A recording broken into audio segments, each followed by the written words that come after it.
Christian parenting. As truth seekers, it is so important that we hide God's word in our hearts. One way we practice doing that on the Truth Seekers podcast is by reading and praying through God's word.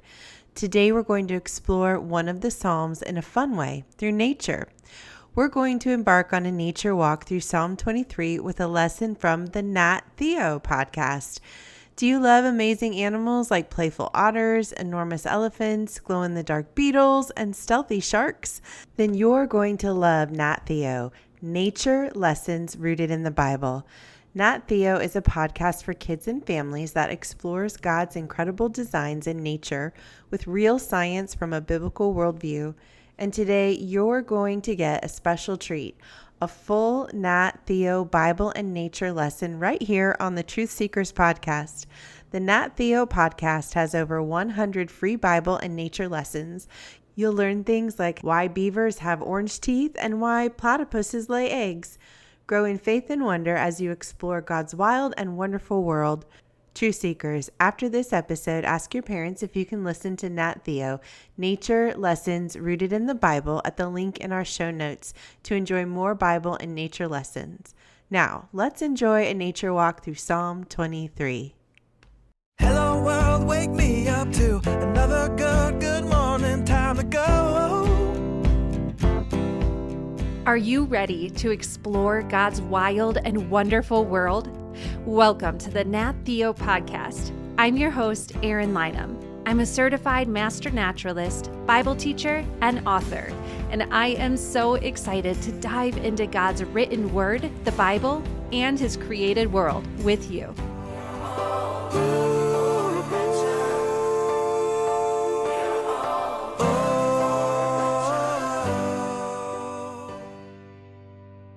The Lord is my shepherd.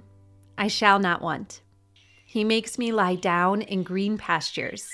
He leads me beside still waters. Have you ever heard those words before?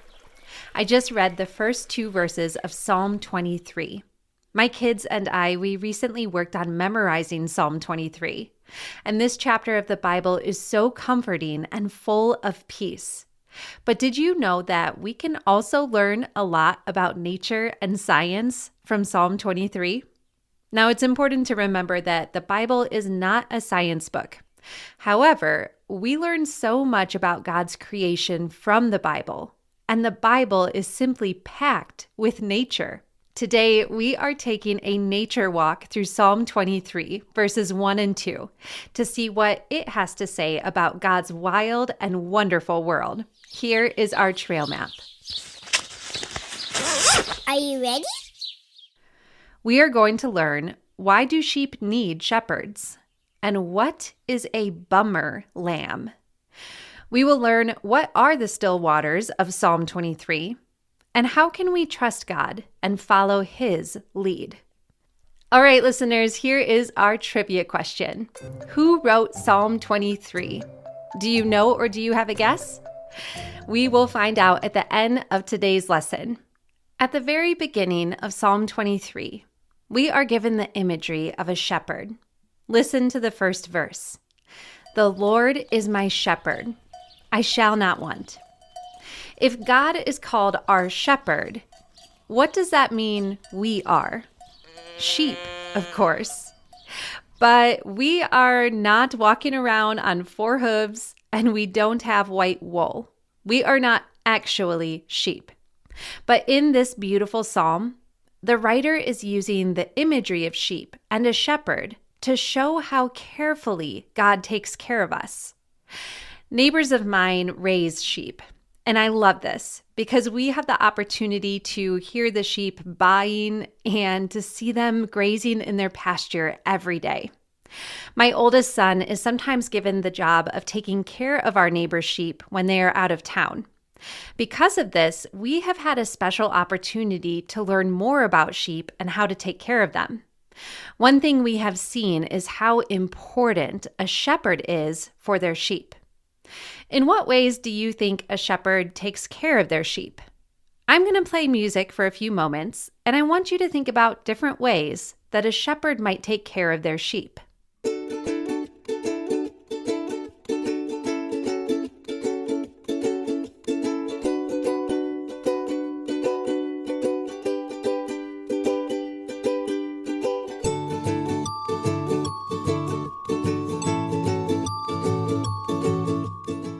Were you able to think of some ways that shepherds care for their sheep? One way is by making sure that their sheep have fresh grass and water. A shepherd leads their sheep to fresh green grass. Our neighbors, they move fences around in their pasture and in their neighbor's yard to make sure that the sheep always have enough fresh green grass. This is important because sheep need quite a lot of grass and hay. An adult sheep can easily eat 2.5 to 4 pounds, or around 1 to 2 kilograms of grass each day. Sheep are natural grazers. Do you know what that means when an animal is a grazer? Grazers are animals that feed on low-growing vegetation, such as grasses and herbs. God designed these animals to roam around in their pasture or a meadow and eat fresh grass. Verse 1 of Psalm 23 says, "He makes me lie down in green pastures." A good shepherd guides his sheep to green pastures with plenty of good food to eat. Sheep are also ruminants. Do you know what a ruminant is? We learned all about ruminant animals when we studied American bison on Lesson 65. Ruminants are animals with separate compartments, kind of like sections, in their stomachs, and a unique way of digesting food, including chewing their food 2 different times. So sheep spend a lot of time out in the pasture, eating and, well, kind of re-eating their food. A shepherd works hard to make sure the sheep have all the food and fresh water that they need. Another way you might have guessed a shepherd helps their sheep is by protecting them from danger or harm. You see, sheep are very vulnerable. Do you know what that word vulnerable means? Vulnerable means that something does not have a good way to protect itself. It can easily be injured. You see, sheep cannot bite or inject venom like a snake might. In fact, sheep are in danger of being bitten by snakes. Sheep also don't have a hard protective shell like a turtle. And sheep don't have a way to camouflage themselves like an octopus might. Instead, sheep depend on their shepherd to keep them safe. This is true with my neighbor's sheep. We regularly have mountain lions around our neighborhood, and the shepherds work hard to keep their sheep safe. God is a good shepherd to us by protecting us from danger and harm. Another way shepherds care for their sheep is by tending to their wounds when they are injured or giving them medicine when they are sick. In order to do this well, a shepherd needs to know a lot about a sheep and how God designed their bodies. When I was a young girl, I wanted to be a veterinarian or an animal doctor. Maybe you have thought about having the same job one day. To be a veterinarian, you need to study and learn all about God's creatures so that you can better take care of them. A shepherd is an expert in sheep care and knows how to take care of them when they are sick or injured. Another way that shepherds care for their sheep is by finding lost sheep. You see, shepherds work very hard to watch carefully over their sheep, but on occasion, one might wander off, and the shepherd will go after it and bring it back to the flock. Matthew 18:12 says, "If a man has 100 sheep, but one of the sheep gets lost, he will leave the other 99 on the hill and go look for the lost sheep." Now we might think, wait, what about the 99? Why is the shepherd leaving the 99 behind? Well, you see, the sheep are safer in a large group together. It's better for the shepherd to go after the one lost sheep who is alone and vulnerable. Did you know that in the same way, God searches for us when we are lost? We all begin lost and without God, and God seeks us out as a good shepherd. He wants to make sure we are found by his love and safe in his protection. Finally, a shepherd stays with their sheep day and night. Now, when my son cares for our neighbor's sheep, Thankfully, he doesn't need to sleep out in the pasture with them. Instead, he makes sure that they have what they need for the night and that they are brought into a safe place in the pasture and are together, with the neighbor's dog watching over them. But in the Bible, we read about shepherds staying out with their sheep all night.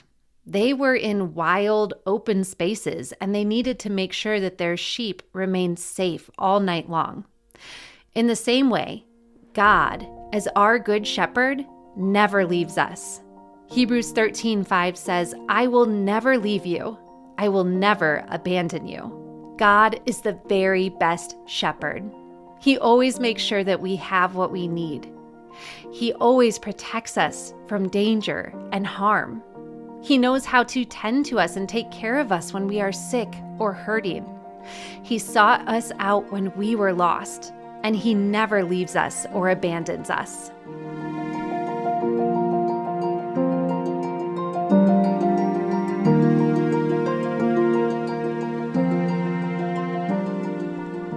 So shepherds take care of their sheep in many important ways. And sometimes shepherds have extra work to do when a mama sheep does not care for her lamb or baby. God designed mama sheep to care for their babies that are called lambs. My son and I, along with my mom who was recently visiting us, we got to see this up close when my son was caring for our neighbor's sheep a few weeks ago. My son had gone to check on the sheep, and he came running back into our house saying, "Mom, come quick. The sheep is giving birth." By the time he got back to the sheep, the baby lamb had been born. It was incredible to see that baby lamb begin walking and nursing from its mama. The mother is a great mom and took wonderful care of her lamb. If any person or other sheep or the sheepdog came near, the mother quickly protected and sheltered her lamb, keeping it with her at all times. However, not every sheep mother is a good mom. Because God's good creation is broken by sin's curse, things don't always work how God designed them to work. One case of this is when a mama sheep rejects her lamb. That lamb is then called a bummer lamb. A bummer lamb is a baby sheep that has been rejected by its mother. So the mother will not nurse the baby, meaning that the baby cannot get the milk it needs from its mother. The mother also does not protect the lamb. When this happens, the lamb will die unless the shepherd steps in to take care of it. The shepherd will take that bummer lamb into their own house and care for its needs, keeping it warm and bottle feeding it. Because of this, the bummer lambs know and trust their shepherd even more deeply than the other sheep do. My neighbor taught me that when a shepherd calls for their sheep, the bummer lamb is the one that always comes running first. They know their shepherd's voice and they follow it closely, remembering how the shepherd has taken care of them. Listeners, this is a beautiful picture. Like a good shepherd, God carefully meets all of our needs. We should be like the bummer lamb because we too were lost and helpless, and God has taken care of us.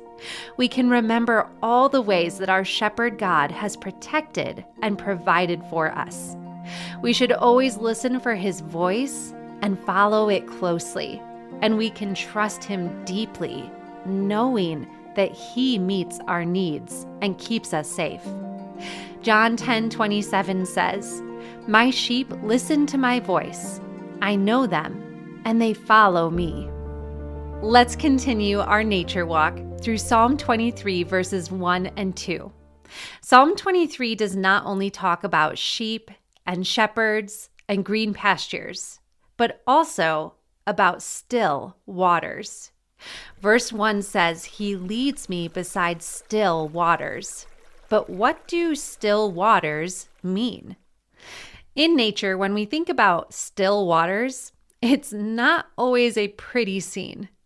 Still waters might be a murky puddle, or have gooey, slimy algae on top, or even smell sour or gross.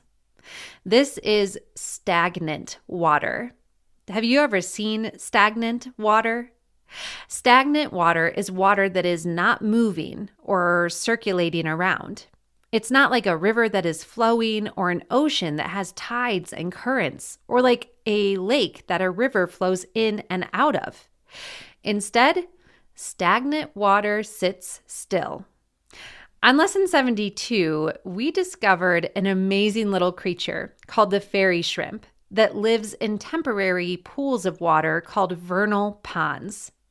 So, like fairy shrimp, some creatures can live in stagnant water, but not very many. In fact, stagnant water can often become dangerous to creatures because there is no fresh water flowing in and nowhere for water to flow out. It can become very dirty and dangerous bacteria or germs can grow in it. Is that the type of water that sheep should drink? No, definitely not. Stagnant water full of bacteria is very dangerous to sheep and other creatures. So what do you think God meant by leading us to still water? I definitely don't think he meant gooey, green, sour water filled with bacteria. Let's become word detectives and search for hints as to what still waters might mean. To do this, we need to go back to the original language that this verse was written in. You see, the people who wrote the Bible did not use English. In this case, in the Psalms, it was written in the Hebrew language. The Hebrew word that we translate for still is menukah, and it can also be used for the words quiet and restful.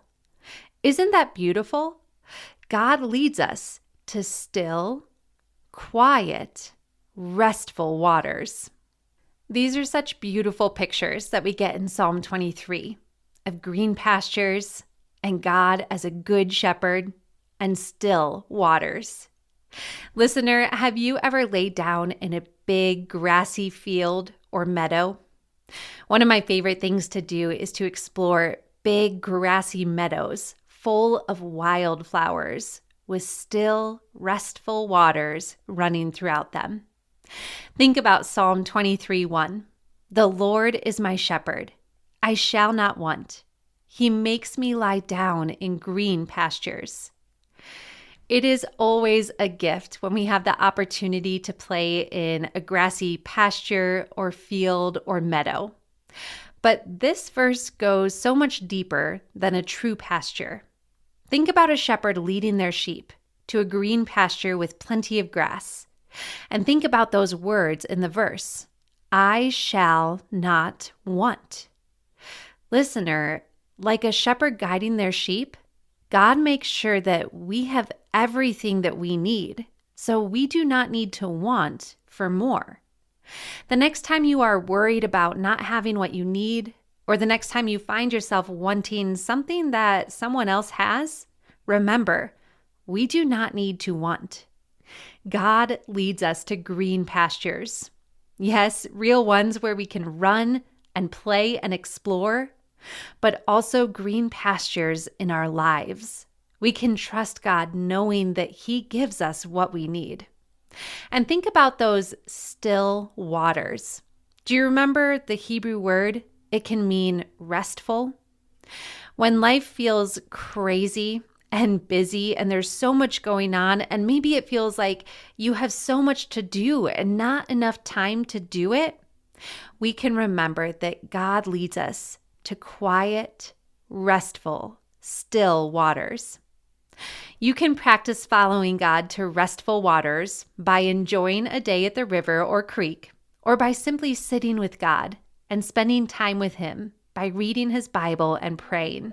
Whenever you hear or read Psalm 23, I hope you remember that God is our good shepherd, protecting us and making sure we have everything we need. And how, like sheep, especially bummer lambs, we should follow and trust our shepherd God's voice. And how God guides us to still, quiet, restful waters where we can know His peace. Listeners, I want to wrap up our lesson a little bit differently today. I want to practice something I wrote about in my new book, The Nature of Rest, that has to do with Psalm 23.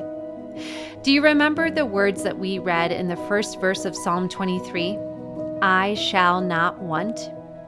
I often read all of Psalm 23 and I add those words, I shall not want, at the end of every stanza or sentence.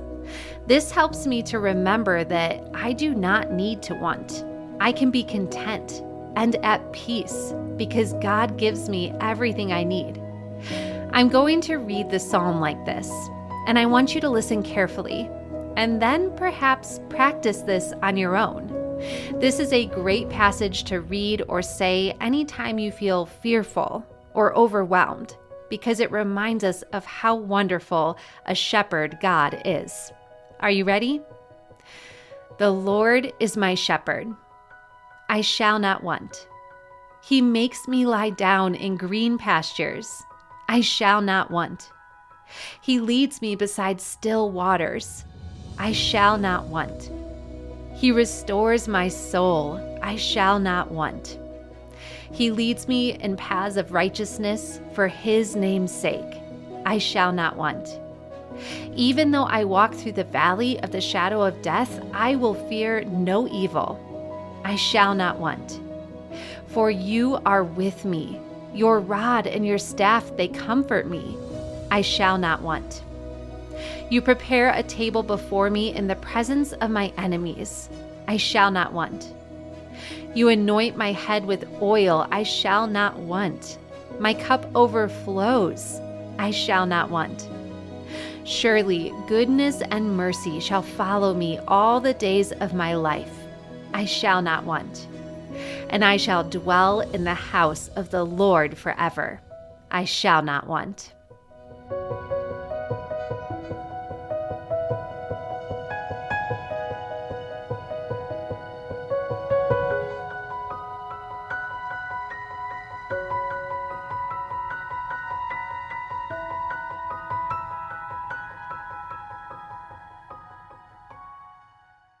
It's time now to answer our trivia question. Who wrote Psalm 23? Do you have your guess or do you know the answer? Psalm 23 was written by King David, who was also a shepherd. Now it's your turn to explore. Go find a green pasture or some quiet, restful waters and enjoy God's creation. Here are 4 ways to do that. First, visit a meadow and look for wildflowers. Second, with permission, play in a creek and see what creatures you can find in or near the water. Third, visit a pond and watch for turtles resting on logs. Or fourth, find a grassy field and lay down on your back and watch the clouds travel across the sky. Thank you so much for listening. If you enjoyed this nature walk through Psalm 23, please take a moment to send it to a friend. And subscribe, rate, and review Nat Theo wherever you listen. Until next time, keep exploring God's wild and wonderful world.